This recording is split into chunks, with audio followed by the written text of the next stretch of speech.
À quelle fréquence on doit poster sur les réseaux sociaux? C'est une question qu'on me pose assez régulièrement, donc je vais pouvoir envoyer la vidéo à mes clients. Pour muscler votre présence sur les réseaux sociaux, que ce soit sur YouTube, sur LinkedIn, sur Instagram, sur Pinterest, sur TikTok, oui, il y a aussi des choses à faire sur Pinterest. Il faut avant tout une réelle volonté d'y investir du temps et de l'énergie. C'est logique, mais il faut quand même le rappeler. Les gens se disent « Ouais, c'est cool, je vais faire moi aussi des vidéos YouTube ».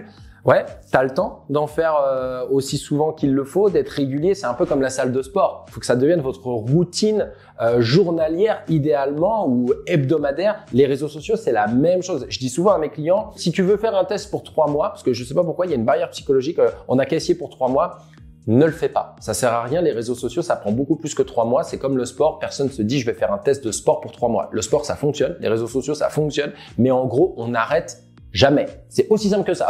Donc, plutôt que de se demander par contre combien de fois poster, vous devez publier du contenu par semaine. Et c'est essentiel de déterminer combien de temps vous êtes prêt à consacrer à cette activité de création de contenu. Par exemple, si vous pouvez dédier 2 heures par semaine à LinkedIn, alors un post par semaine, ça semble plutôt raisonnable. En revanche, si vous pouvez y consacrer 6 heures, 3 posts par semaine, ça pourrait être plutôt approprié. Mais ce qui est important aussi de retenir, c'est que si vous vous dites « Ouais, là, je suis hyper chaud, j'ai 6 heures que je peux consacrer à LinkedIn. » Ok, et la semaine prochaine, et la semaine d'après, et le mois prochain. Vous êtes beaucoup mieux, selon moi, si vous savez que pour les 6 prochains mois, vous aurez par exemple 2 heures à consacrer en moyenne à LinkedIn, même si c'est 6 heures une semaine, 2 heures la semaine prochaine, de rester sur ok 2 heures par semaine pour les 6 prochains mois et de vous constituer du stock. Moi, par exemple, quand je fais mes vidéos YouTube, je débarque pas dans le studio pour faire une vidéo. En général, j'en fais 5, 6, 7 d'avance parce qu'il est possible que pendant 2 mois, je puisse pas tourner. Mais au moins, j'ai ma bibliothèque de vidéos parce que je ne sais pas finalement combien de temps je peux accorder à YouTube. Donc, le véritable secret des réseaux sociaux, ça réside dans un juste équilibre entre le volume et la qualité. Pareil, hyper important, devenez pas des bénévoles de la plateforme pour la nourrir en masse parce que ouais, mais si je publie plus, après je vais me faire oublier. Bah si tu te fais oublier, c'est que c'était naze ce que tu publiais en réalité. Donc essaye de faire de la qualité. Si tu peux faire du volume, c'est cool. Si tu peux te constituer un stock, c'est cool. Mais ne baisse pas la qualité juste pour envoyer du contenu. C'est crucial de pas sacrifier encore une fois cette qualité au profit de la quantité.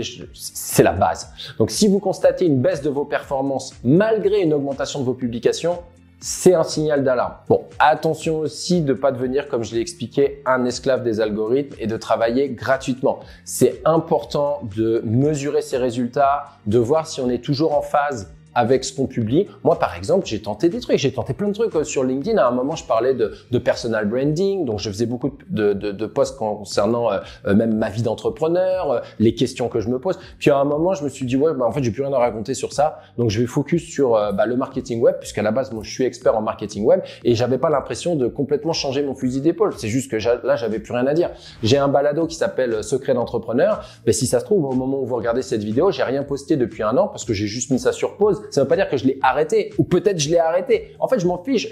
LinkedIn travaille pour moi. YouTube travaille pour moi. C'est pas l'inverse. Et si demain je me rends compte que finalement j'ai plus envie de le faire, eh ben j'aurai mon stock qui me permettra de ressouffler le temps de pendant 6 mois ou peut-être même pendant 1 an dépendamment, le temps de voir si je me réinvente. Mais je vais certainement pas me forcer à faire des vidéos ou à faire des posts encore une fois. Donc vérifiez bien que vous êtes toujours en phase avec votre stratégie de contenu. En résumé, il n'y a pas de fréquence idéale universelle. Tout dépend de vos ressources et de vos objectifs. Cependant, c'est important de noter que publier moins d'1 fois par mois, ça rendra assez difficile votre visibilité sur n'importe quel réseau social. Et c'est logique. Imaginez, vous êtes sur LinkedIn, vous êtes en relation. Une relation, il faut donner pour recevoir, il faut l'entretenir. Merci d'avoir regardé la vidéo en entier et merci à ceux qui s'abonnent, qui partagent, qui like. Ça fait toujours hyper plaisir de voir l'audience s'agrandir.